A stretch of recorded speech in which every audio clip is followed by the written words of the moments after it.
बिस्मिल्लाहिर्रहमानिर्रहीम।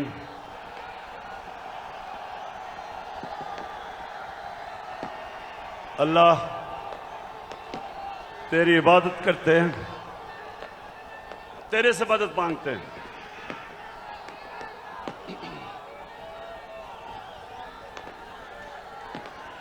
बहुत शुक्रिया, बहुत शुक्रिया, बहुत शुक्रिया।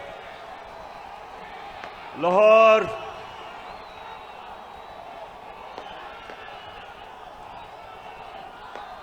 शुक्रिया, शुक्रिया।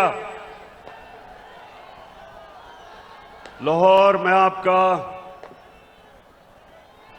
जितना भी शुक्रिया अदा करूं वो कम है।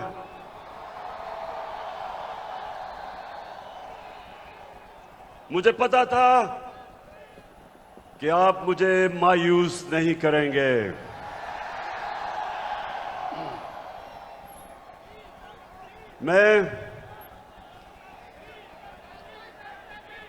मैंने कभी इतने बड़े जलसे के सामने खिताब नहीं किया। आप सबका शुक्रिया। माशाअल्लाह, अल्लाह का भी शुक्र अदा करता हूं कि उसने आपके दिल में वो शऊर डाला, आपको जगाया। ये अल्लाह का करम है, ये अल्लाह का खास करम होता है जब वो एक कौम को जगा देता है और एक इंसानों के हजूम को एक कौम बना देता है। ये अल्लाह तेरा लाख लाख शुक्र है। लाहौर मैं इधर पास ही मेयो हॉस्पिटल में पैदा हुआ था और मुझे बचपन से एहसास था। ये आपने आज गौर से बातें सुनी। सामने प्लीज बैठ जाएं, बैठ जाएं, आप बैठ जाएं। वो नीचे देख सकते, नीचे बैठ जाओ, बैठ जाओ, बैठ जाओ, बैठ जाएं, सामने बैठ जाएं, वो देख नहीं सकते। बैठ जाएं प्लीज। देखें, मैं पाकिस्तान के साथ बड़ा हुआ हूं। मैं बार बार लोगों को बताता हूं कि मेरे मां बाप एक गुलाम हिंदुस्तान में पैदा हुए थे और उन्होंने पाकिस्तान की तहरीक में शिरकत की थी। और बचपन से उन्होंने मुझे एक चीज बताई कि तुम खुशकिस्मत हो कि एक आजाद मुल्क में पैदा हुए हो। और मैंने जब क्रिकेट की ग्राउंडों के ऊपर अपने मुल्क का नाम ऊपर किया और हमारा पाकिस्तान आहिस्ता आहिस्ता आहिस्ता क्रिकेट की दुनिया में ऊपर जाना शुरू हुआ, तो हमें फख्र होता था कि हम वो पाकिस्तानी हैं जो एक आजाद पाकिस्तान को दुनिया में उठा रहे हैं। तो मेरे पाकिस्तानियों, लाहौर के लोगों, जो आप सब यहां हैं, जो बाहर हैं, वैसे मैंने कभी इतनी पब्लिक नहीं देखी। मैं फिर से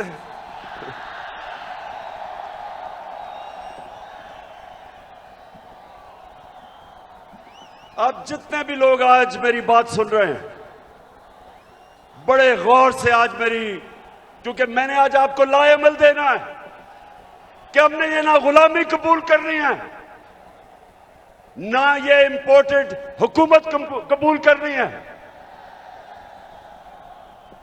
और ये अब आपको पता चला है कि सिलेक्टेड हुकूमत क्या होती है। जो बाहर से सिलेक्ट होके लोगों के ऊपर मुसल्लत की जाती है, ये होती है सिलेक्टेड हुकूमत। जो डरती है इलेक्शन से, जो साजिशों से, जो पैसे लगा के, जमीन खरीद के, बाहर जो साम्राज्य उनकी जूते पॉलिश करके जो आज ऊपर हमारे मुल्क पे मसल्लत की गई है। तो मैं आज आपको लाएमल दूंगा कि मैं किसी सूरत इस हुकूमत को कबूल नहीं करूंगा।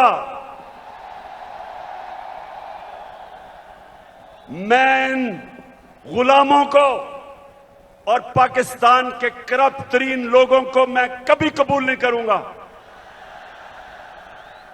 और मैं अभी आपको लायामल देता हूं, लेकिन उससे पहले यह साजिश क्यों हुई? मेरे लाहौर के लोगों, जरा थोड़ा सा सब्र से सुने, यह साजिश हुई क्यों। मैं जब से वजीर आजम बना, मेरी सबसे बड़ी कोशिश ये थी कि हमारी आजाद फॉरेन पॉलिसी बने। आजाद फॉरेन पॉलिसी का मतलब ये कि हम जो भी फैसले करें अपने लोगों के मफादात के लिए करें। मैं अपने लोगों को किसी बैरूनी मुल्क की उनके मफादात के लिए कुर्बान ना करूं। मेरे फैसले मेरी कौम के लिए हों। ये वो लोग जो आदी हुए थे पाकिस्तानियों को हुक्म देते थे, धमकियां देते थे, एक ही टेलीफोन पे सारी बातें मनवा लेते थे, उनको ये चीज पसंद नहीं आई। मैंने ये भी फैसला किया जब जिस दिन मैं वजीर आजम बना कि मैं हर इंटरनेशनल फोरम में एक बात उठाऊंगा कि जो इस्लामोफोबिया और हमारे नबी सल्लल्लाहु अलैहि वसल्लम की शान में गुस्ताखी करते थे, मैंने फैसला किया था कि यूनाइटेड नेशंस में उठाऊंगा, ओआईसी में उठाऊंगा, हर फोरम पे उठाऊंगा, क्योंकि हमारे मुसलमानों को 1.5 अरब मुसलमानों को यह तकलीफ देते थे, वो भी पसंद नहीं आई, वो बाहर के लोगों को पसंद नहीं आई। और तीसरी चीज उनको क्या नहीं पसंद आई कि मैं जितनी भी फॉरेन पॉलिसी थी, चाइना से, रशिया से, मुसलमान ममालिक से, मेरी सबसे बड़ी कोशिश ये होती थी कि मेरी कौम को किसमें फायदा है। मैंने कभी भी किसी से डिक्टेशन नहीं लिया और ना मैंने कभी लेना था। हुक्म किया कि रूस क्यों चले गए, हुक्म आया बाहर से कि आप रूस क्यों गए। मैं रूस इसलिए गया, एक पाकिस्तान में गैस खत्म हो रही है, हमने उसे गैस का कॉन्ट्रैक्ट करना था। लेकिन 2 और चीजें, रूस हमें तेल 30% कम कीमत पे दे रहा था।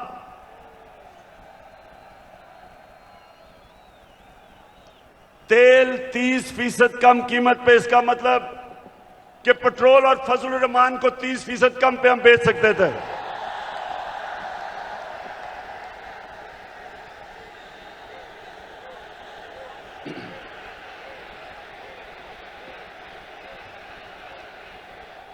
उसके अलावा हमें 20 लाख टन गंदम इंपोर्ट करनी थी रूस से, वो भी हमें 30% कम कीमत पे दे रहे थे।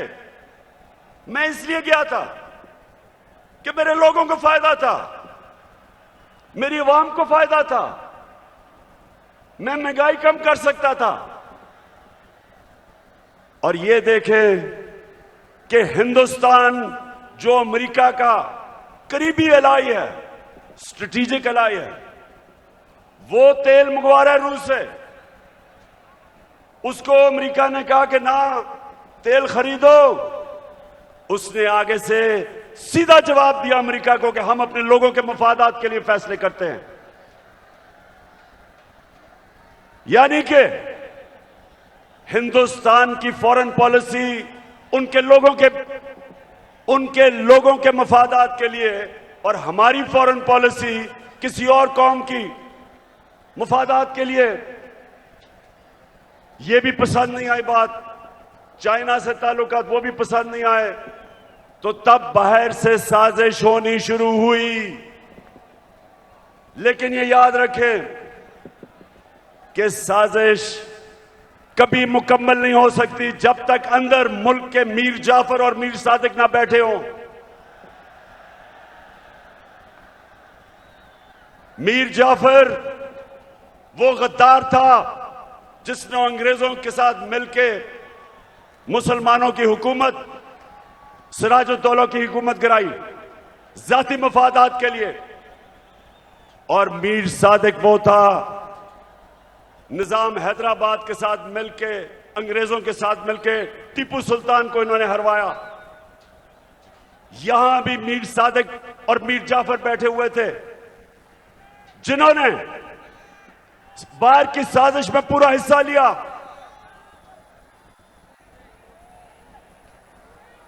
क्या हुआ?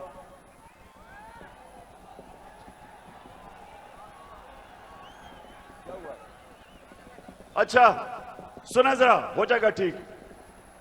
तो ये साजिश बाहर से हुई, अंदर मीर जाफर और मीर सादिक बैठे थे, अंदर थ्री स्टूडेंट्स बैठे हुए थे, इन्होंने इनके साथ मिले। और भी इसके अंदर लोग मुलव्वस थे। और तारीख इन सारों को किसी को माफ नहीं करेगी जिन्होंने मिलके एक हुकूमत को कब गिराया।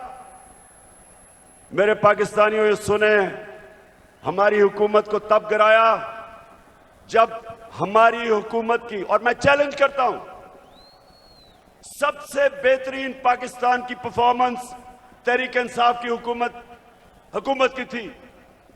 हमारी इकोनॉमी सही तरफ जा रही थी, 5.6% पे हमारी इकोनॉमी बढ़ रही थी। ना नून लीग ने इसका कभी मुकाबला किया, ना पीपल्स पार्टी ने किया। हमारी एक्सपोर्ट्स रिकॉर्ड पे थी। कभी पाकिस्तान की तारीख में 32 अरब डॉलर की एक्सपोर्ट्स नहीं हुई। कभी पाकिस्तान में इतने बाहर से डॉलर्स नहीं आए।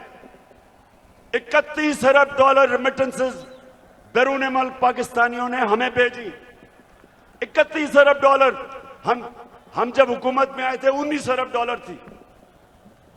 और पाकिस्तान की तारीख में सबसे ज्यादा पैसा हमने इकट्ठा किया टैक्स में, 6000 अरब डॉलर से ऊपर।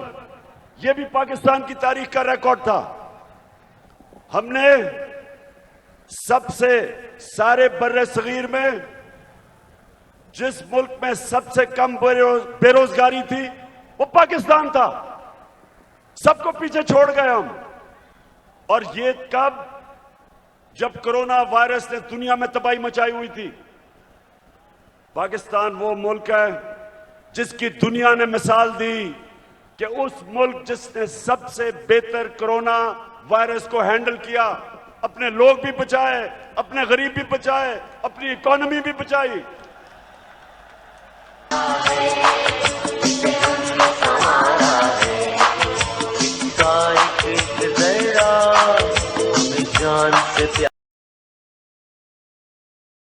और अपने किसानों को, लाहौर के लोगों सुनो, हमने अपने किसानों को कैसे फायदा पहुंचाया। शुगर माफिया जो किसानों को कीमत पूरी नहीं देता था, टाइम पे पैसे नहीं देता था, क्योंकि सारे ताकतवर सियासतदान दोनों पार्टीज में शुगर माफिया का हिस्सा थे। हमने आके शुगर माफिया का मुकाबला किया, किसानों को पैसे दिलवाए ठीक टाइम पे, और उनको कीमत सही मिली। उन्होंने अपनी जमीन पे लगाया। और पाकिस्तान की तारीख में 5 फसलों में की तारीख में सबसे ज्यादा पैदावार पाकिस्तान की तारीख में एक पिछले साल हमने किया। गंदम की रिकॉर्ड पैदावार, गन्ने की रिकॉर्ड पैदावार, मकई की रिकॉर्ड पैदावार, आलू की रिकॉर्ड पैदावार, चावल की रिकॉर्ड पैदावार, यह हमारे दौर में हुआ। जब दुनिया कह रही थी कि पाकिस्तान की इकोनॉमी सही रास्ते पे निकल गई है और जिस रास्ते पे जा रही है आईएमएफ की गुलामी से आजाद होने जा रही थी, तब इन्होंने हमारी हुकूमत को साजिश करके गिराया। पहले हुकूमतें गिरती थी, 2 दफा बेनजीर की हुकूमत गिरी, 2 दफा नवाज शरीफ की 90 की दिहाई में। जब भी गिरी करप्शन पे गिरी। मैं चैलेंज करता हूं, बताएं कि क्या इमरान खान ने कोई लंदन में फ्लैट लिए, कोई फैक्ट्रियां लगाई? मेरे पे आज इल्जाम लगाया जा रहा है कि जनाब तोशा खाना से इसने कोई चीजें ली। जरा लाहौरियों जरा सुनो, तोशा खाना है क्या? समझो पहले ये क्या है। जो भी तोहफा मिलता है प्राइम मिनिस्टर और उनके वजीरों को, जो भी तोहफा मिलता है वो तोशा खाना में जाता है। इनके जमाने में जब तोशा खाना में प्रेजेंट जाता था तो ये 15% पैसे दे के जो हुकूमत को जाती थी वो खरीद सकते थे। हम आए, हमने 50% रखा, 50% हुकूमत को जाता था और जो भी हम खरीदना चाहे हम खरीद सकते थे।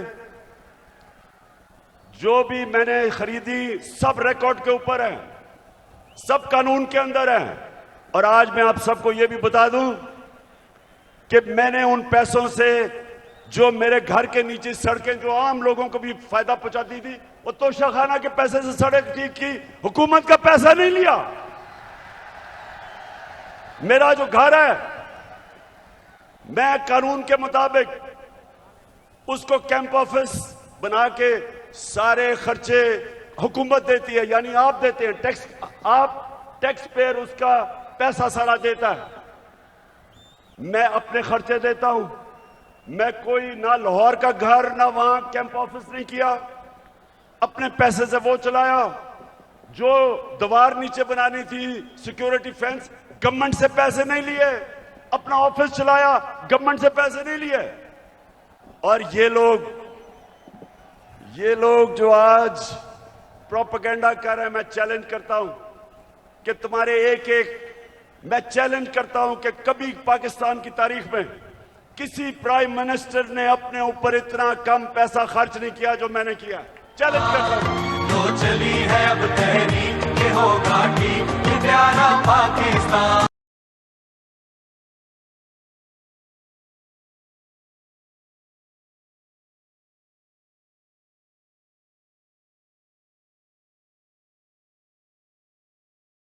तो लाहौरियों, एक और वजह कि बाहर से साजिश हुई, अब ये जरा गौर से सुनना है आपने, क्योंकि मैं चाहता हूं इसके बाद जो मैं आपको लाएमल दूंगा वो बड़ा जरूरी है कि पहले आप समझ जाएं कि ये हुआ क्या, ये क्या, कितनी बड़ी साजिश इस मुल्क के खिलाफ की गई है। एक और हमारे साम्राज्य जो बाहर बैठे हुए हैं, एक और मसला क्या था कि मैं पहले दिन से, जिस दिन जनरल मुशर्रफ घुटने टेक गया एक टेलीफोन कॉल की अमेरिका से और उनकी जंग में लेके गया, मैं पहले दिन से इसके खिलाफ था। हर फोरम पे मैंने कहा कि ये हमारी जंग नहीं है। हर जगह मैं कहता गया कि पाकिस्तानियों को कुर्बान कर रहे हो किसी और की जंग में। और मैंने ये भी कहा कि अफगानिस्तान में कोई मिलिट्री सोल्यूशन नहीं है, बातचीत से मसला हल होगा। मुझे बुरा भला कहा गया, तालिबान खान कहा गया, मुझे कहा मैं दहशतगर्दों के साथ हूं, मेरी पूरी कैरेक्टर असैसिनेशन हुई। लेकिन मैं क्यों कह रहा था कि हमारी जंग नहीं है? क्योंकि मेरे पाकिस्तानियों, फॉरेन पॉलिसी बनती है, बार बार अपने ज़हन में डाल लो, अपने लोगों के फायदे के लिए। कौन सा मुल्क अपने आप को किसी और मुल्क के लिए कुर्बान करता है?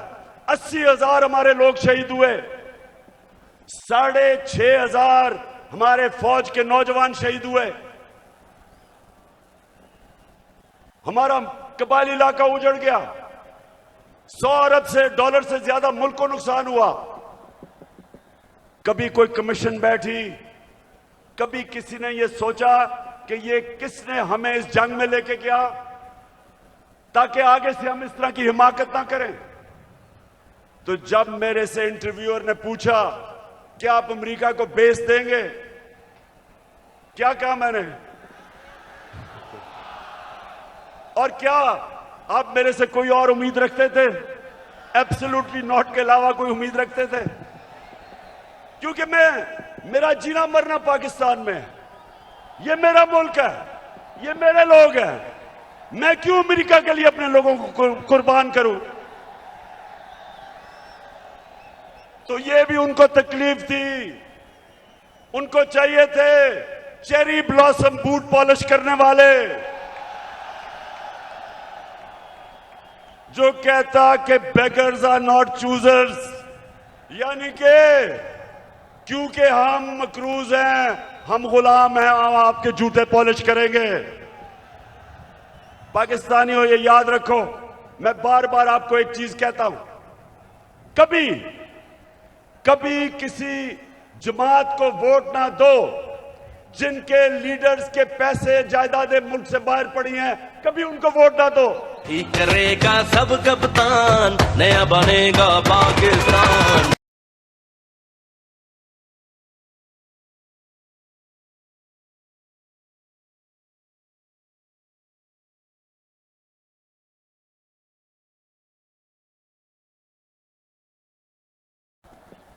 क्योंकि जिधर इनके पैसे बाहर पड़े हैं, इनकी जायदादें बाहर पड़ी हैं, इनकी प्रॉपर्टीज बाहर हैं, इनके ऑफशोर अकाउंट्स बाहर हैं, ये याद रखें, ये कभी साम्राज्य का प्रेशर बर्दाश्त नहीं कर सकते। ये वो करेंगे जो उनको हुक्म मिलेगा। उनको इस तरह के करप्ट गुलाम पसंद इसलिए हैं कि ये हमेशा उनके सामने झुके रहेंगे। 400 ड्रोन अटैक हुए पाकिस्तान में। पाकिस्तानियों, 400 ड्रोन अटैक हुए यहां। कोई दुनिया में मिसाल ही नहीं कि जिस मुल्क के लिए आप जंग लड़ रहे हैं वो आपके ऊपर ही बमबारी कर रहा है, इसकी कोई मिसाल नहीं मिलती। 400 ड्रोन अटैक हुए पाकिस्तान में। एक दफा कभी नवाज शरीफ के मुंह से एक दफा निकला कि ये आप बड़ा गलत कर रहे हैं, ये सारे ह्यूमैनिटेरियन लॉज के खिलाफ है, ये कानून के खिलाफ है कि जज, जूरी, एग्जीक्यूशनर 4000 मील दूर बैठ के एक बटन दबाता है और लोग मर जाते हैं, नीचे बम फट जाते हैं। ये 400 ड्रोन अटैक्स हुए पाकिस्तान में। एक लफ्ज इनके मुंह से नहीं निकला। मैं निकला सड़कों पे, मैंने धरने किए ड्रोन्स के खिलाफ, मैंने हर जगह अपनी आवाज बुलंद की, लेकिन इनके मुंह से एक लफ्ज नहीं निकला, क्योंकि ये अपने पैसे के गुलाम हैं और पैसे बाहर पड़े हुए हैं इनके। और मेरे पाकिस्तानियों, जो मुझे सबसे ज्यादा तकलीफ है, आप में अभी हौसला है ना, मैंने आपसे बड़ी जरूरी बातें करनी है।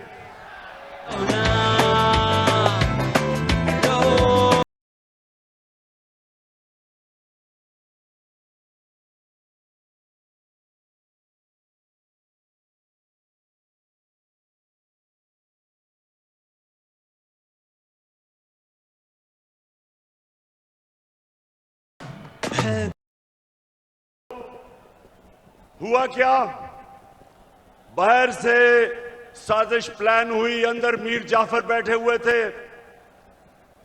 हमें एक मुरासला आता है, हमारे एम्बेसडर से मीटिंग होती है एक अमेरिकी ऑफिशियल की, और उधर वो उसको क्या कहता है, ये जरा सुने, तकब्बर सुने जरा, उसका तकब्बर।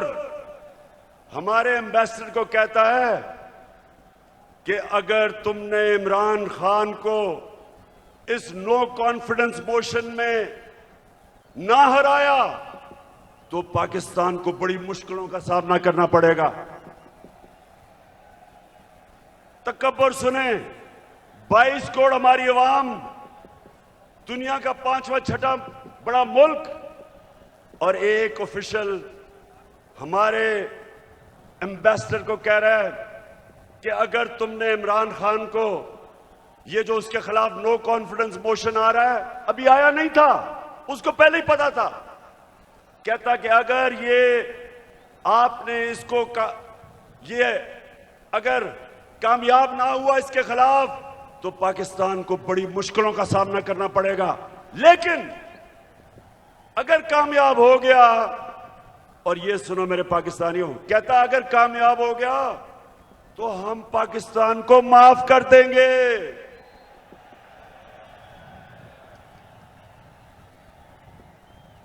हमने क्या जुर्म किया कि वो हमें माफ कर देगा? कि क्या ये जुर्रत की कि हम रूस चले गए अपने मुल्क की खातिर, या ये कहा कि हम आपको बेस नहीं देंगे? तो मेरे लाहौर के लोगों, ये याद रखो कि उनको ये किधर से गलत आदतें पड़ी। हिंदुस्तान को क्यों नहीं ये कहते? इनकी जुर्रत है हिंदुस्तान के प्राइम मिनिस्टर को वहां, अच्छा प्राइम मिनिस्टर मैं हूं, ये सुना जरा, चीफ एग्जीक्यूटिव पाकिस्तान का मैं हूं, और मैसेज किसको दे रहे हैं? किसको कह रहे हैं किसको हटा दो? बताएं किसको कह रहे हैं? प्राइम मिनिस्टर तो मैं था। तो मेरे पाकिस्तानियों जरा गौर से सुने, ये साजिश फिर क्या होता है? एकदम अगले दिन अदम एतमाद की वो आती है तहरीक, वो टेबल करते हैं असेंबली में, और हमारे जनाब 20 लोगों को वहां सिंध हाउस में जाना शुरू हो जाते हैं, उनकी बोली लग जाती है, 20-20 करोड़ में उनके जमीर बिकने शुरू हो जाते हैं।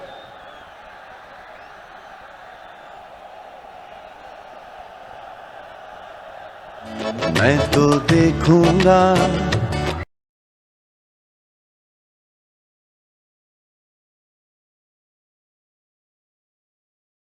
और फिर जो हमारे इत्तेहादी हैं, मैं मुंह से लाई आज आपको खराज तहसीन पेश करता हूं। आप वाहिद रह गए, बाकी सारे चले गए। मैं तो देखूंगा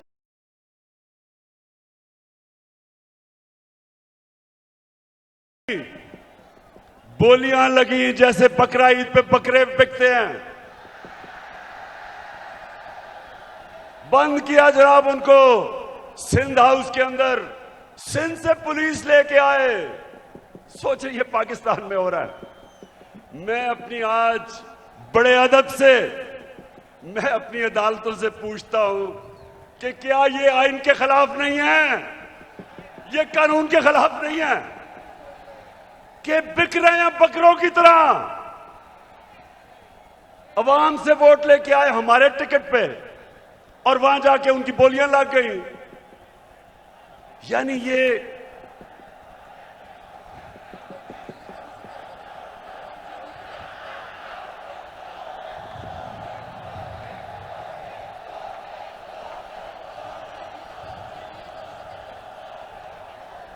वैसे देखो मेरे पाकिस्तानियों, एक आप सब ने वादा करना है, वोट हमें दे या ना दे, मैं आप सारे पाकिस्तानियों से बात कर रहा हूं, लेकिन खुदा के वास्ते कभी इन लोटों को सारी जिंदगी वोट नहीं देना आपने।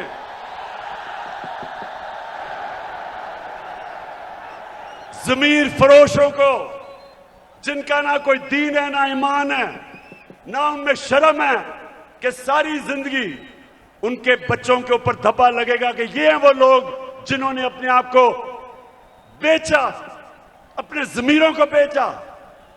सारी जिंदगी के लिए इनके ऊपर एक मोहर लगे कि कभी ये सियासत के पास ना आए। जिन जिन हलकों में ये जाएंगे, मेरी कौम पाकिस्तानियों, अगर आपने इनको किसी भी हलके में जीतने दिया, आप इस मुल्क से गद्दारी करेंगे।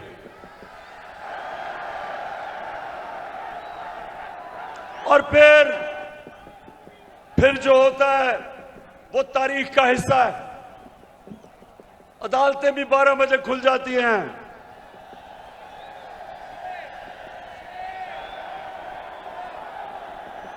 मेरे यहां दोनों स्पीकर बैठे हुए हैं, एक्स स्पीकर असद कैसर भी बैठा हुआ है और कासिम सूरी, दोनों हीरो हैं।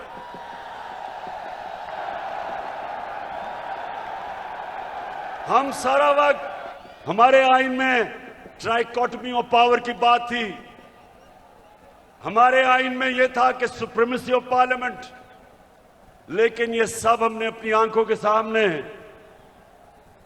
हमने सब ये इसको जाते देखा, और हमने फिर ये देखा, और ये सबसे तकलीफ दे चीज है। पाकिस्तानियों जरा मेरी ये बात सुननी है, सबसे तकलीफदेह चीज क्या है कि इस मुल्क के सबसे बड़े डाकू 30 साल से जो इस मुल्क को लूट रहे थे, जिनके ऊपर करप्शन के केसेस थे, जो जमानत पे थे, उनको इस कौम के ऊपर मुसल्लत किया गया।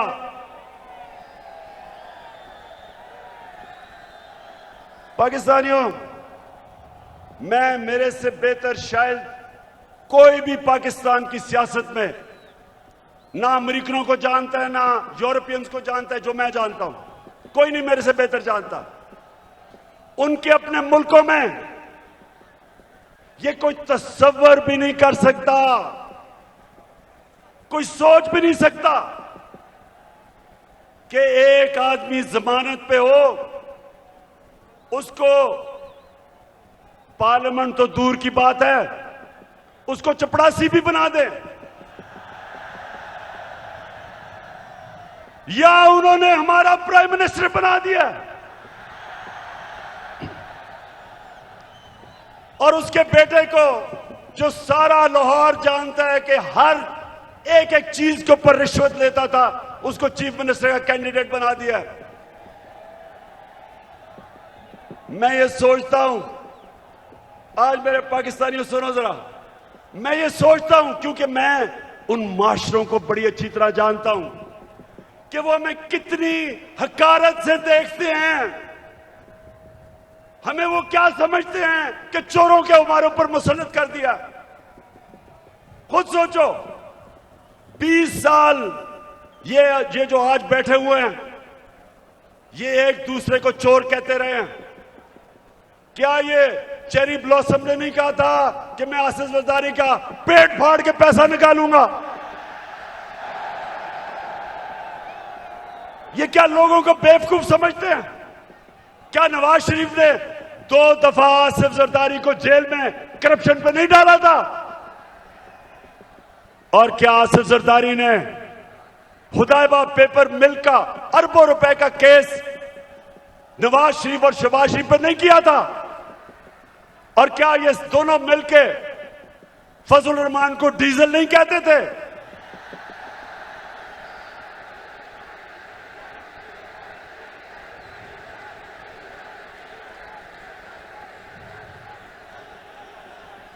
इससे ज्यादा आप एक मुल्क के ऊपर क्या जुल्म कर सकते हैं कि ये 3 स्टूजेस को, ये मुल्क के माना और डाकुओं को मुल्क के ऊपर मुसल्लत करें। मैं आपको आज ये बता रहा हूं, जब तक मैं जिंदा हूं मैं इनका मुकाबला करूंगा, मैं कभी इनको तस्लीम नहीं करूंगा। पुत्र हटा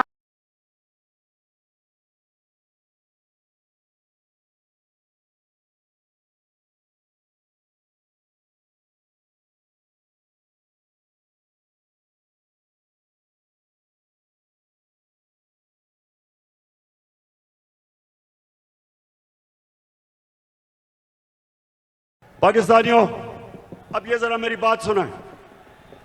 ये इतना बड़ा इस मुल्क पे जुल्म किया इन्होंने कि आपको अंदाजा नहीं कि ये जो हमारे माशरे को करेगा, एटम बॉम्ब भी नहीं कर सकता।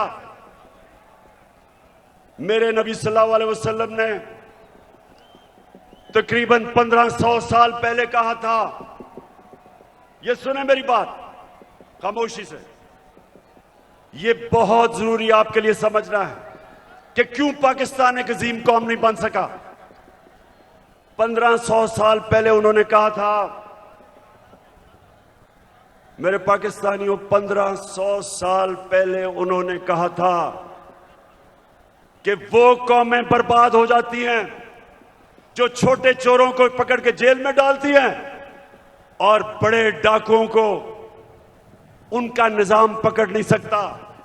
यह है आपके सामने। अब इससे बड़ी मिसाल क्या है कि 40 अरब रुपया शहबाज शरीफ और इसके बेटों के ऊपर 40 अरब रुपए के एफआईए में और नैब में केसेस हैं। एफआईए के 16 अरब रुपए इसके नौकरों के नाम पे एफआईए ने पकड़े हैं और इस आदमी को प्राइम मिनिस्टर बना दिया।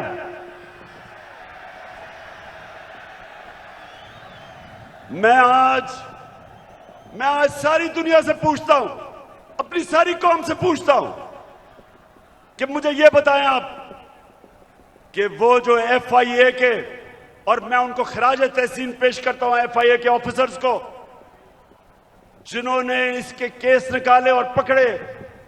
जब इसका बेटा सलमान शहबाज बाहर भाग गया, जब उसे पता कि एफआईआर पकड़ने लगी है, उससे पहले दमाद इनकी अपनी हुकूमत में, जब नून लीग की हुकूमत थी, इसका शहबाज शरीफ का दमाद बाहर भागा करप्शन के केसेस से डर के। नवाज शरीफ के दोनों बेटे बाहर भागे क्योंकि वो बता नहीं सकते थे कि अरबों रुपए की प्रॉपर्टीज इनके पास लंदन में किधर से आई।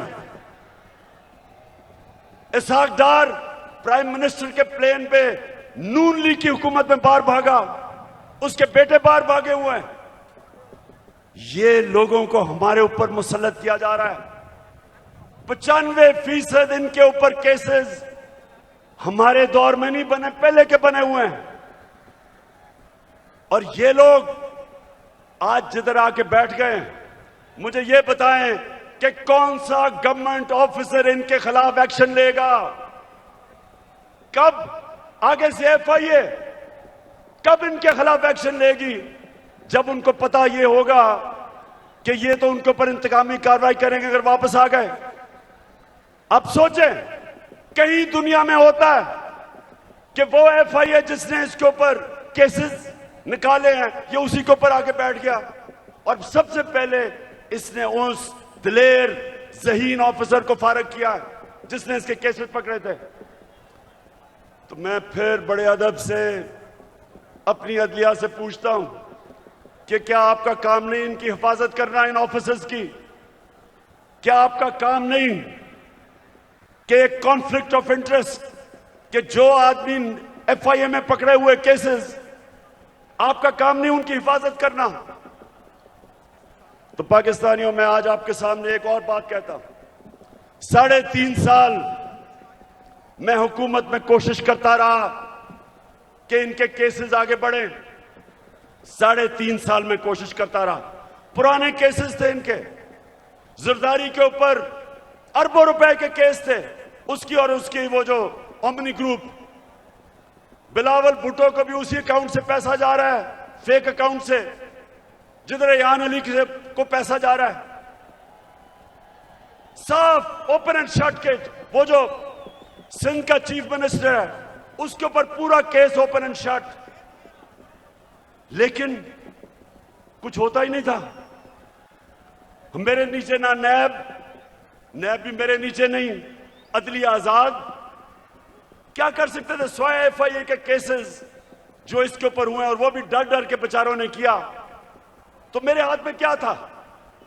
और जिनके हाथ में पावर थी, मैं आज आपको यह कहना चाहता हूं कि वो करप्शन को बुरा ही नहीं समझते थे। उनके लिए करप्शन बड़ी चीज ही नहीं थी।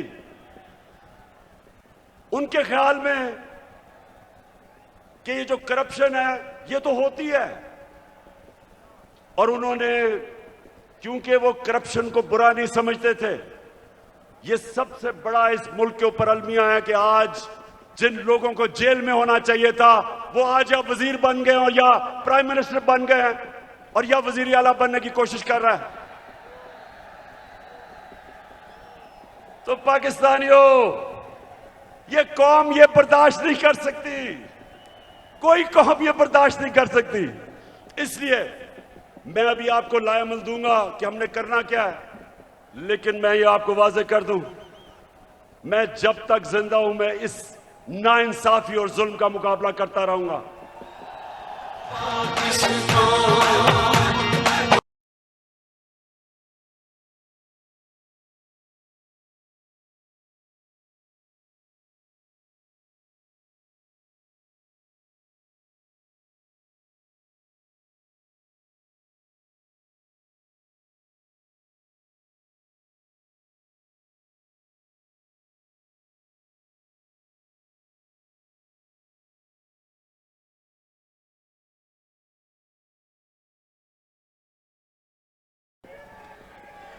पाकिस्तानियों, लाहौर के मेरे बाशऊर शहरियों, पहले बताएं आप तैयार होंगे जो मैं आपको बाद में बताने लगा हूं मेरे साथ इंशाअल्लाह। अच्छा, अब मैं आपको जिस चीज की मुझे और बहुत तकलीफ है कि वो केसेस जो भी ताकतवर है यहां, उनको हमारा इंसाफ का निजाम कानून के नीचे ला ही नहीं सकता। अब ये सोचें कि जब हमारे नबी सल्लल्लाहु अलैहि वसल्लम ने कहा था कि कौम तबाह हो जाती जब ताकतवर को नहीं पकड़ती, डाकू को और सिर्फ छोटे चोरों को पकड़ती है, उनकी सोचें, उनकी हिकमत, यानी उनमें अल्लाह ने उनको सबसे दुनिया का अजीम आदमी किसी वजह से बनाया था और हमें हुक्म किया था कि उनकी सुन्नत पे चलो। देखें, छोटा चोर भैंस चोरी कर लेगा, मोटरसाइकिल चोरी कर लेगा, ज्यादा से ज्यादा गाड़ी चोरी कर लेगा, कितना पैसा बना लेगा। लेकिन जब बड़ा डाकू चोरी करता है, अरबों रुपए की चोरी करता है, अब वो बिस्तर के नीचे नहीं वो पैसा रख सकता, वो बैंक में नहीं डाल सकता क्योंकि पकड़ा जाएगा, लिहाजा वो पैसा मुल्क से बाहर भेजता है, दुगना नुकसान करता है, चोरी भी बड़ी करता है। और जब वो पैसा मुल्क से बाहर भेजता है, जिसको मनी लॉन्ड्रिंग कहते हैं, तो वो डॉलर खरीद के भेजता है। जब वो डॉलर खरीदता है, डॉलर के ऊपर प्रेशर पड़ता है, रुपए की कीमत गिरती है, जब रुपया गिरता है महंगाई आती है, गुर्बत बढ़ती है। आज ये हाल है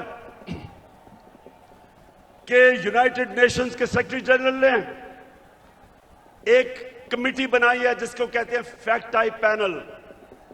उस पैनल को उसने कहा इन्वेस्टिगेट करो कि क्या वजह है कि गरीब मुल्क गरीब हो रहे हैं और अमीर मुल्क अमीर हो रहे हैं। आपको पता है उस पैनल ने क्या, उसने जब इन्वेस्टिगेट किया तो क्या चीज सामने आई कि हर साल, पाकिस्तानियों इधर और से सुनो, हम IMF से हम सिर्फ 6 अरब रुपए के कर्जा जब लेते हैं तो हमें उनकी हर बात माननी पड़ती है। हमें मुल्क के ऊपर एक जंजीर डल जाती है गले में, 6 अरब डॉलर पे। तो हर साल गरीब मुल्कों से जो पैसा जाता है अमीर मुल्कों में, ऑफशोर अकाउंट्स में, लंदन फ्लैट्स में, वो 1700 अरब डॉलर है। 1700 अरब डॉलर हर साल गरीब मुल्कों से चोरी होकर अमीर मुल्कों में जाता है। हमारे मुल्क से अंदाजा लगाया जाता है 15 अरब डॉलर हर साल बाहर जाता है चोरी करके। और वो कौन करता है? वो भैंस चोर या मोटरसाइकिल चोर नहीं करता, वो ये बड़े बड़े डाकू जो आज ऊपर मुसल्लत कर दिए हैं, ये चोरी करके पैसा बाहर भेजते हैं। और इसलिए मेरे पाकिस्तानियों, इनका मुकाबला करना है हमने। ये है हमारी हकीकी आजादी की जंग जो मैं आपको आज तैयार करवाने आया हूं उसके लिए। फिर से तू अड़ जा, फिर से तू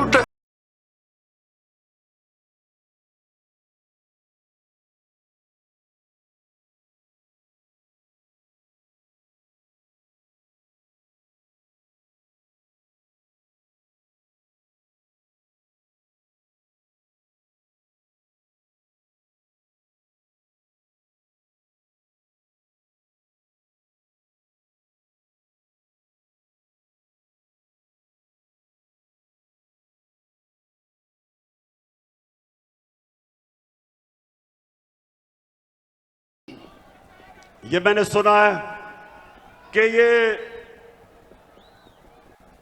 मीर जाफर की हुकूमत ने फैसला किया है कि कमीशन बनाएंगे उमर आसरे के ऊपर। शहबाज शरीफ, तुम और तुम्हारी फैमिली से ज्यादा झूठे लोग दुनिया में आए नहीं हैं। तुम्हारे से ज्यादा करप्ट लोग इस दुनिया में नहीं आए। आपने तो जाके लाहौर हाई कोर्ट में गारंटी दी थी कि नवाज शरीफ वापस आ जाएगा। नवाज शरीफ ने नेशनल असेंबली में खड़े होकर कहा, जब पैनामा में ये पकड़े गए, पैनामा में क्या हुआ था? पैनामा में पता चला, इंकशाफ हुआ कि जो 4 महंगे तरीन लंदन में मेफेयर की अपार्टमेंट्स हैं वो मरियम के नाम पे हैं। तो जब पैनामा में यह इंकशाफ हुआ तो नवाज शरीफ ने असेंबली में जाके कहा कि ये हैं वो दस्तावेज जो साबित करते हैं कि ये लीगल खरीदे गए हैं। वो सारे दस्तावेज जाली निकले। फिर सुप्रीम कोर्ट में कहा, कहता कतरी खत आ गया। वो कतरी खत कहता है कि हमने कैसे अपार्टमेंट लिए, वो भी जाली निकला। फिर मरियम ने सुप्रीम कोर्ट में कहा, एक ट्रस्ट डीड उसने दिखाई। अब ट्रस्ट डीड क्या कहती है? उन्होंने कहा जी ये मेरे भाइयों के मेरे बीच में ये ट्रस्ट डीड थी। पता चला कि वो जिस कैलिब्री फॉन्ट से लिखी गई थी वो उस 2006 में आई नहीं थी। नकल में भी अकल चाहिए। और फिर इनके लाहौर में जो इन्होंने लूटमार की एलडीए में, हर थोड़ी देर के बाद आग लगती है और उनके रिकॉर्ड जल जाते हैं। तो तुम्हारा ख्याल है शहबाज शरीफ कि हम तुम्हारी कोई कमीशन मानेंगे? हम सिर्फ एक कमीशन मानेंगे, सुप्रीम कोर्ट के अंदर ओपन हेयरिंग हो। जिस तरह धांधली के ऊपर कमीशन बनी थी, ओपन हेयरिंग हो, मीडिया के सामने हो, ताकि सबको पता हो कि कितनी बड़ी साजिश हुई है पाकिस्तान से।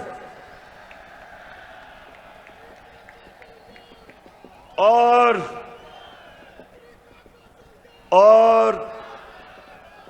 ये जो भी चीफ इलेक्शन कमिश्नर है, ये जो चीफ इलेक्शन कमिश्नर है, इसको तो नून लीग के अंदर कोई ऑफिस का ओहदा दे दो। इसका जितना इसने तहरीक इंसाफ के खिलाफ काम किया आके, मैं तो कहता हूं कि नून लीग के लोग भी शर्म आती उनको काम करते हुए कि सारे फैसले हमारे खिलाफ। फॉरेन फंडिंग केस क्या है? हमें बैरून मुल्क पाकिस्तानियों ने पैसे भेजे, वो पाकिस्तानी जो कि 31 अरब डॉलर इस मुल्क को भेजते हैं जिस पे पाकिस्तान चलता है, वो फॉरेन फंडिंग नहीं है। और हमने इनको बार बार कहा है कि जब भी आप इन्वेस्टिगेट करें तो नून लीग की भी साथ इन्वेस्टिगेशन करें, पीपल्स पार्टी की भी करें। और लाहौर के लोगों, मैं आपके सामने दावा करता हूं कि जब भी हमारी सामने इन्वेस्टिगेशन होगी, दूध का दूध पानी का पानी हो जाएगा। एक पार्टी होगी पाकिस्तान की तारीख में जो पॉलिटिकल फंड रेजिंग करती है, लोगों से पैसे इकट्ठे करती है। इनके पैसे वो बिजनेसमैन देते हैं जिनके साथ मिलकर ये पैसे बनाते हैं, उनको कॉन्ट्रैक्ट्स दिलवाते हैं, फिर उनसे पैसे लेते हैं। एक एक का नाम भी मुझे पता है। उनसे पैसे लेते हैं, इनके पास कोई फंड रेजिंग का तरीका नहीं है। तो मैं चैलेंज करता हूं कि अगर हिम्मत है तो हम तीनों के इकट्ठे केस सुनो, ताकि सारी कौम को पता हो, सारी कौम के सामने आए कि किससे सही मायने में पैसे इकट्ठे करें और कौन 2 नंबरी से पैसे इकट्ठे करता है। वतन की हालत को सुधारो।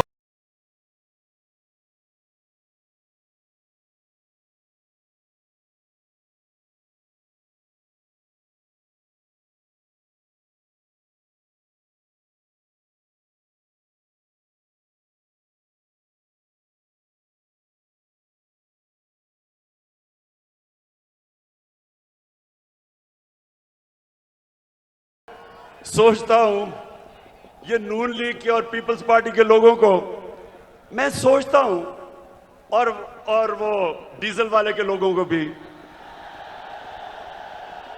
कि मुझे ये बताएं कि कोई आपको शर्म नहीं आती कि वहां जरदारी फैमिली के अलावा कोई नहीं आता ऊपर, यहां शरीफ फैमिली के अलावा कोई नहीं आता, उधर फजल रहमान के बेटों के अलावा कोई नहीं आता? कोई आपको शर्म नहीं आती कि किसी में सलाहियत नहीं ऊपर आने की? हमारी पार्टी में क्यों नहीं है? बताएं मेरा कौन सा रिश्तेदार है, बताएं कौन है रिश्तेदार, कौन सा दोस्त है मेरा पावर में, क्योंकि मेरिट के ऊपर चल रहे हैं हम। ये खानदानी पार्टीज, मैं इनके ऊपर हैरत मुझे होती है कि क्यों नहीं इनको अजीब लगता कि वो एक बच्चे को बाहर से उर्दू उसको पूरी आती नहीं, उसके सामने बड़े बड़े झुके हुए होते हैं। वो जब नवाज शरीफ प्रेसिडेंट ओबामा को मिला पर्चियां पकड़ के, तो जिसकी काम पे टांग रही थी,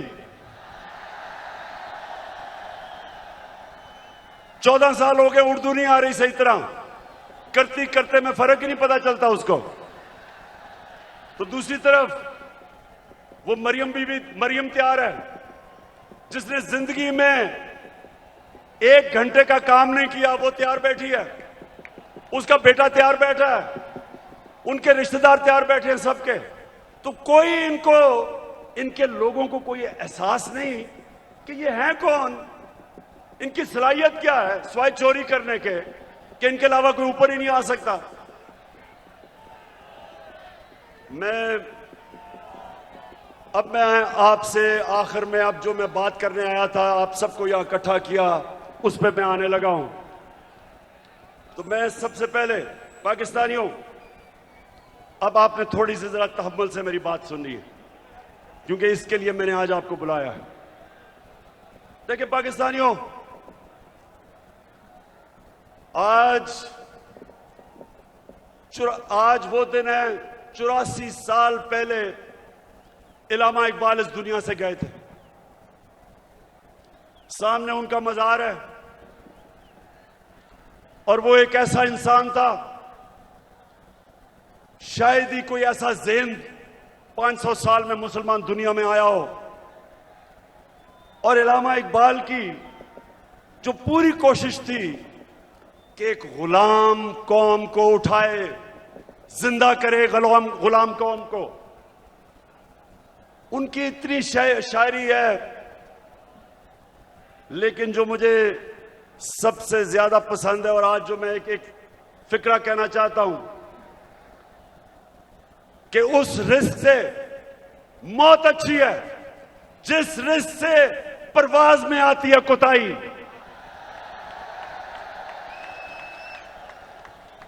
पाकिस्तानियों, यहां 1940 में जब कायदे आजम ने पाकिस्तान की रेजोल्यूशन करारदाद पाकिस्तान पास की थी, तो वो क्यों एक इतनी बड़ी ख्वाब उन्होंने यह अनाउंस की थी कि हिंदुस्तान के मुसलमानों ने फैसला किया कि हम एक आजाद मुल्क में रहना चाहते हैं। ये पाकिस्तान सिर्फ इस खित्ते के मुसलमानों के लिए नहीं था, जो हिंदुस्तान में मुसलमान जो नहीं पाकिस्तान आ सके, उन्होंने भी वोट दी पाकिस्तान के लिए, क्योंकि पाकिस्तानियों बड़ी ख्वाब का नाम था पाकिस्तान। और पाकिस्तान का जो नारा था, पाकिस्तान का मतलब क्या, मैं ये चाहता हूं आज कि पहले आप ला इलाहा इल्लल्लाह का मतलब सही माने में समझ लें। ला इलाहा इल्लल्लाह का मतलब यह है कि वो एक इंसान को आजाद कर देता है, एक छोटे इंसान को एक अजीम इंसान बना देता है। मौलाना रूमी ने कहा कि अल्लाह ने जब तुम्हें पर दिए, क्यों चूंटियों की तरह जमीन में रेंग रहे हो? क्योंकि ला इलाहा इल्लल्लाह इंसान को पर देता है। जब इलामा इकबाल कहता है कि परवाज में कुताही ना आए, तो कुताही तब आती है जब इंसान गुलामी करता है। कभी गुलाम बड़े काम नहीं कर सकता, सिर्फ एक आजाद इंसान बड़े काम कर सकता है। और मैंने रहमतुल लिल आलमीन अथॉरिटी इसलिए बनाई क्योंकि मुझे एहसास हुआ कि हमारे बच्चों को, हमारे नौजवानों को सीरत नबी का तो पता ही नहीं है। हमारे नबी सल्लल्लाहु अलैहि वसल्लम ने ये जरा लाहौर के लोगों तहम्मुल से सुनो मेरी बात। उन्होंने मदीना में इंसानों को पर लगा दिए। वो अरब जिनकी कोई हैसियत नहीं थी, दो सुपर पावर थी दोनों तरफ, पर्शियन और रोमन एम्पायर, बेजेंटाइन एम्पायर, बीच में वो अरब जिनकी कोई हैसियत नहीं थी। मैंने इसलिए अपने बच्चों को फैसला किया कि हम सीरत नबी पढ़ाएं अपने नौजवानों को, ताकि आपको पता तो चले कि क्यों अल्लाह ने हमें हुक्म दिया है कि नबी के रास्ते पे चलो, क्योंकि उससे अजीम इंसान कभी आया ही नहीं, ना आ सकता है। उन्होंने उन लोगों को जो बटे हुए थे कबीलों के अंदर, उनको सबको इकट्ठा किया एक नजरिए के ऊपर। ला इलाहा इल्लल्लाह का मतलब उनके दिलों में गया, उनकी जंजीरें टूटी, जंजीरें जो इंसान को जमीन पे रखती हैं। इकबाल के शाहीन बने वो, दुनिया की उन्होंने इमामत की, और ये दुनिया की तारीख का हिस्सा है। ये सारी दुनिया की तारीख का हिस्सा है जिसका हमें पता ही नहीं है कि उन्होंने क्या किया था, जो इंसानों की जंजीरें तोड़ के उन सबको दुनिया की लीडर्स बना दिया। तो पाकिस्तानियों, इसलिए मैं आज आपके पास आया हूं कि ये जो कहता है कि बेकर्सन कि हम जनाब मकरूज हैं इसलिए गुलाम हैं, शहबाज शरीफ तुम पैसे के गुलाम हो, हम कौम आजाद हैं। और दूसरा कहता है कि जनाब हम तो लाइफ सपोर्ट मशीन पे हैं, अमेरिका जब चाहे बंद कर दे। शर्म करो, शर्म करो कि 22 करोड़ लोगों को तुमने गुलाम बना के रख दिया, क्योंकि तुम खुद गुलाम हो, तुम्हारे पैसे पार पड़े हैं, अपने पैसों की पूजा करने वाले तुमने। हम जो एक बड़ी अजीम ख्वाब पाकिस्तान जो बनना था, आपने हमें चूंटियों की तरह जमीन पे रखा हुआ है। मैं आज आपको आजाद करने आया हूं। मैं आप आज से अहद लेने आया हूं कि हमने इकबाल का शाहीन बनना है। हमने किसी सूरत किसी के सामने झुकना नहीं है। हमने 22 करोड़ की एक ऐसी कौम बनना है, वो कौम बनना है। और मेरा लीडर कायदे आजम था, जो एक गुलाम हिंदुस्तान में भी आजाद आदमी था। तो पाकिस्तानियों, मैं चाहता हूं कि आप अपना मुकाम समझें। कुरान में अल्लाह कहता है कि मैंने इंसान को अशरफुल मखलूकात बनाया, सबसे अजीम मखलूक। फरिश्तों को कहा कि इंसान के सामने झुको। शैतान को उन्होंने जन्नत से निकाला एक वजह से, इबादत तो वो सबसे ज्यादा करता था अल्लाह की, क्योंकि उसमें तकब्बर था, कहता मैं इंसान के सामने नहीं झुकता। और अल्लाह ने उसे कहा कि तुम्हें भी अंदाजा नहीं कि मैंने इसको क्या सलाहियतें दी हैं। और कुरान में फिर ये भी है, जब इंसान ऊपर जाता है तो फरिश्तों के उससे ऊपर चला जाता है, लेकिन जब वो गिरता है जानवरों से नीचे गिर जाता है। हमारे ऊपर है, हम ऊपर जाना चाहते हैं या जमीन पर रेंगना चाहते हैं। पाकिस्तानियों, आप एक दफा फैसला कर लें। जब आप फैसला करेंगे कि हम किसी सूरत स्वाय अल्लाह के किसी के सामने नहीं झुकेंगे, आपकी परवाज ऊपर चली जाएगी। जिस दिन ला इलाहा इल्लल्लाह का मतलब आप समझ गए, आपकी जंजीरें टूट जाएंगी। ये जो गुलामी की जंजीरों में हमें डालना चाहते हैं, टूट जाएंगी। अब सब उठ जाएंगे। 22 करोड़ लोग हैं, बाहर पाकिस्तानी बैठे हैं, हर किस्म की सलाहियत रखते हैं, लेकिन ये चोर और डाकू, पैसे के गुलाम, अगर ये आपके ऊपर बैठे रहे ये मुल्क कभी आगे नहीं बढ़ेगा बल्कि नीचे जाएगा।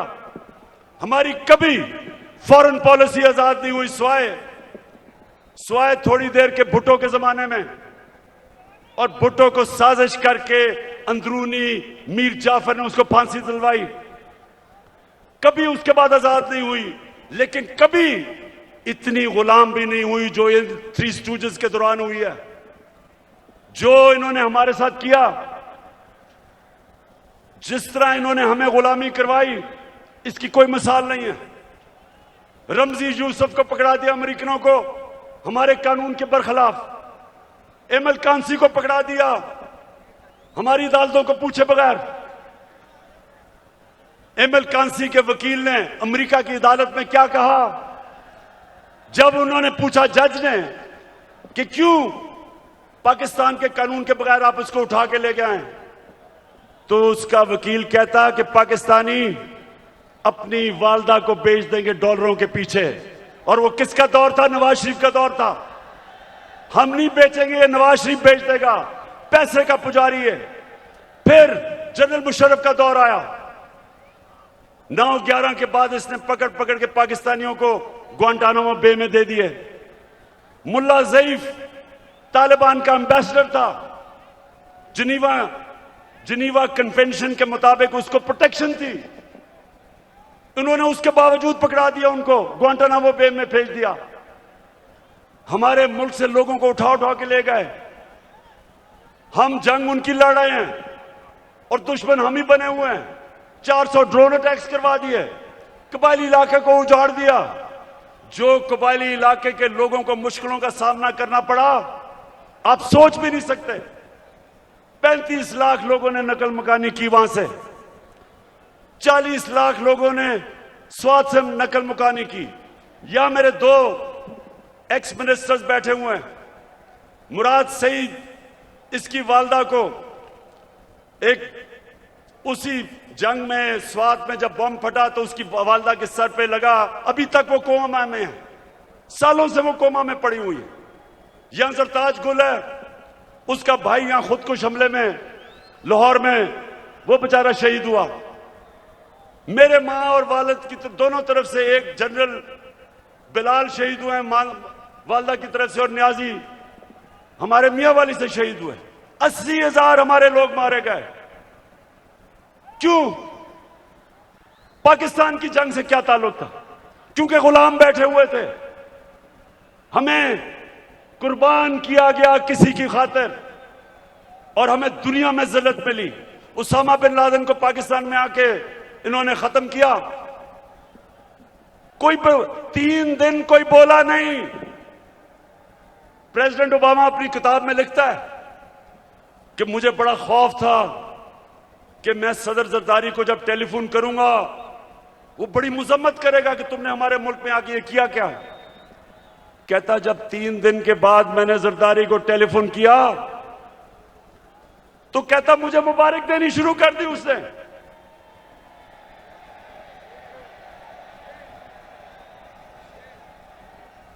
किसी के मुल्क में आके जो आपकी जंग लड़ रहा है, उसी मुल्क में आके आप किसी को मार दें और आपको बताएं भी ना, और वो सारी लीडरशिप हमारी पैरों में पड़ी हुई थी। पाकिस्तानियों याद रखें, कभी आपकी कभी दुनिया इज्जत नहीं करेगी जब तक आप अपनी खुद इज्जत नहीं करेंगे। तो मैं आज आपके पास जो पैगाम लेके आया हूं वो ये कि हमने फैसला किया है कि पाकिस्तान की हकीकी आजादी की तहरीक चलाना। हमारे ये मुखालिफ समझते हैं कि जी मीनार पाकिस्तान के बाद क्या होगा। कान खोल के सुन लो,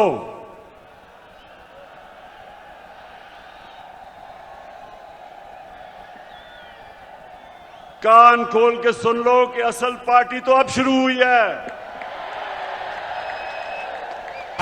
डट के खड़ा है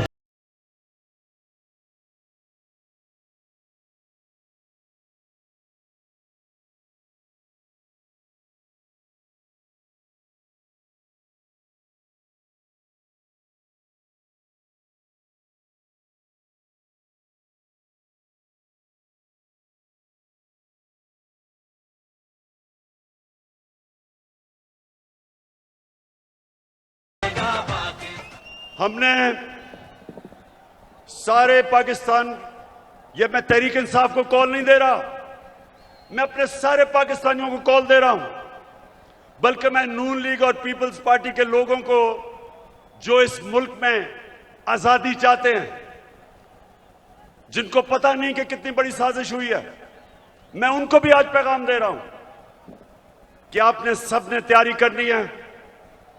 गली गली, मोहल्ले मोहल्ले, शहरों में, गांव में आपने सबने तैयारी करनी है, आज से शुरू करनी है।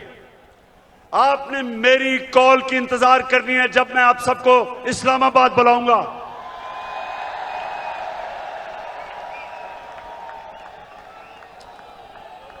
मैं आज ये वाजे कर दूं कि मैं किसी किस्म का तसादुम नहीं चाहता। ये मेरा मुल्क है, मेरे कोई इस मुल्क के बाहर जाने की जगह नहीं। ये तो जब भी थोड़ी मुश्किल आती है बाहर भाग जाते हैं। ऐसे लगता है कि ये बर्तानिया की क्वीन को इनके रिश्तेदार है, सारे वहीं भाग जाते हैं। वो इसहाक डार, वो यहीं इधर ही पुराने शहर में, उसका बाप की साइकिलों की दुकान थी, बड़ा मेहनत का आदमी था, लेकिन आजकल उनको जरा देखें, लगता है वो कोई बर्तानिया का लॉर्ड था। तो ये वो लोग हैं, ये वो लोग हैं जब मुश्किल पड़ती है बाहर भाग जाते हैं। हमारा मेरा जीना मरना पाकिस्तान है। किसी किस्म का मैं तसादुम नहीं चाहता अपने मुल्क में। हमारी फौज है, हमारी पुलिस है, और फौज का भी मैं ये कह दूं कि अगर हमारे पास एक ताकतवर फौज ना होती तो आज पाकिस्तान के 3 टुकड़े हुए होते। हमारे जो दुश्मन हैं वो सिर्फ इसलिए कामयाब नहीं हुए कि माशाअल्लाह हमारी कौम अपनी फौज के साथ खड़ी है। हमारी फौज ने एक गलत फैसला मुशर्रफ ने किया, गलत फैसला उसने किया, लेकिन हमारी फौज ने जिस तरह की कुर्बानियां दी, वो कुर्बानियां ना देते तो आज पाकिस्तान का भी वो जो शाम और इराक का हाल है वो होता। तो हम आज दाद देते हैं अपनी फौज को, अपनी पुलिस को। हम चाहते हैं कि हमारी पुलिस भी एक मजबूत पुलिस फोर्स बने। हम कोई किसी किस्म की इस मुल्क को नुकसान नहीं पहुंचाना चाहते, लेकिन हम किसी सूरत इस इंपोर्टेड हुकूमत को तस्लीम नहीं करेंगे। जो भी हो, ये जब समझते हैं कि ये तहरीक खत्म हो जाएगी, तहरीक अभी जोर पकड़ेगी। मैंने अपनी सारी पार्टी के बड़े बड़े सीनियर्स को कहा है कि इन्होंने अब निकल जाना है सारे पाकिस्तान में। आपने जाके लोगों को तैयार करना है, अपनी हकीकी आजादी की तहरीक में सबको शामिल करना है। आपने अपने इलाकों से निकल के, और सीनियर लीडरशिप ने पाकिस्तान के उन इलाकों में जाना है ताकि लोग तैयार हों, मेरी कॉल की इंतजार करें। और मैं सिर्फ एक चीज चाहता हूं, कोई और चीज नहीं चाहता। मैं चाहता हूं कि जल्दी से जल्दी इलेक्शन अनाउंस किए जाएं। हम एक जमहूरी पार्टी हैं, हम जमहूरियत चाहते हैं, लेकिन हम कभी भी इस सिलेक्टेड इंपोर्टेड हुकूमत को कभी तस्लीम नहीं करेंगे। एक ही तरीका है, जिनसे भी गलती हो गई, एक ही तरीका है गलती ठीक करने का, फौरी इलेक्शन करवाओ।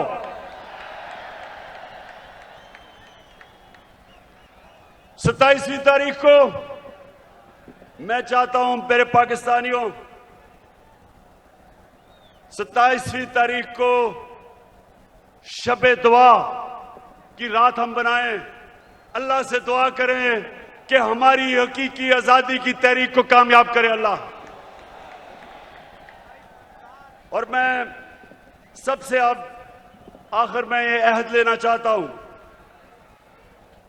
आपने आज हाथ खड़ा करके मेरे साथ एक अहद करना है। कि आपने मेरे बाद रिपीट करना है। अभी जवाब आपको कहूंगा, रिपीट करना है। क्या हम सब आज अहद करते हैं कि हम अपने मुल्क की हकीकी आजादी और जमहूरियत के लिए हर वक्त जद्दोजहद करेंगे, तब तक जद्दोजहद करेंगे जब तक इलेक्शन अनाउंस नहीं होते। पाकिस्तान जिंदाबाद।